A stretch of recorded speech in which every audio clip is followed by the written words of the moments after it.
શરીર નાશવંત શરીરને બધાને મોહ.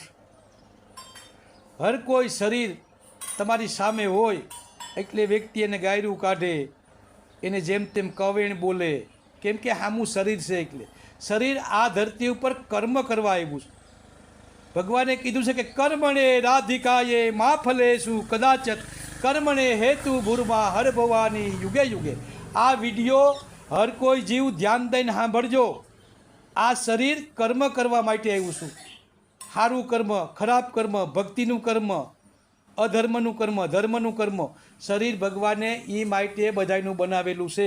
અને શરીર સામે હોય એટલે હર કોઈ જીવ એને ન બોલવાનું બોલે, કવીણ બોલે. પણ આ શરીર નાશવંત થઈ ગયું, અગ્નિમાં હોમાઈ ગયું એટલે કોઈ જીવ એને કાંઈ બોલવાનું નથી. કેમ કે સામે શરીર નથી.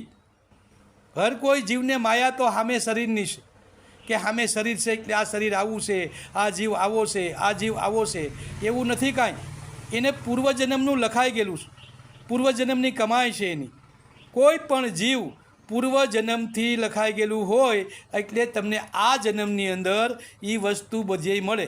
માણસને ખ્યાલ નથી. અને કરમ અને ધર્મના લેખા જોખા હર કોઈ જીવને ભોગવવા પડે છે. મારે ત્યાં કોઈ જન્મ લીધો હોય સંતાને તો એ પૂર્વજન્મની અંદર શું છે શું નહીં મને ખબર નથી. પૂર્વજન્મની અંદર મારો બાપ હોય, આ જન્મની અંદર મારું સંતાન થઈને જન્મવું હોય. પૂર્વજન્મની અંદર દીકરી આવીશ તો એ મારી મા હોય, છતાંય એ મારી દીકરી થઈને જન્મીશ.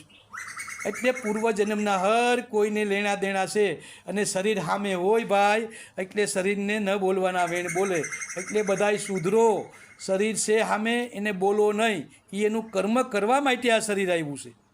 અને આ બંગલો, આ જાયદાદ, આ બધું બનાવ્યું છે તો શ્રી હરિનું જ. આપણું તો કાંઈ છે નહીં. જો આપણું હોય તો આપણે ભેગું લઈ જઈએ. એટલે આ આપણે બધી માયા છોડીને જવાનું છે. એટલે ધર્મ કરમ ભક્તિ માટે ભક્તિનો રંગ લગાડો. પ્રભુ તમને 84 લાખ યુનિની અંદર નહીં જવા દે. અને તમને પાછો મનુષ્ય દેહ તમારે જોતો હોય તો અવશ્યને માટે તમે પ્રભુની ભક્તિ કરો. અને શરીરની અંદર તો પીડા આવવાની જ છે. સુખ દુઃખ, લાભ હાનિ, જય પરાજય, આ બધું આની અંદર આવે છે. એટલે પ્રભુની ભક્તિ કરો. જય શ્રી રામ.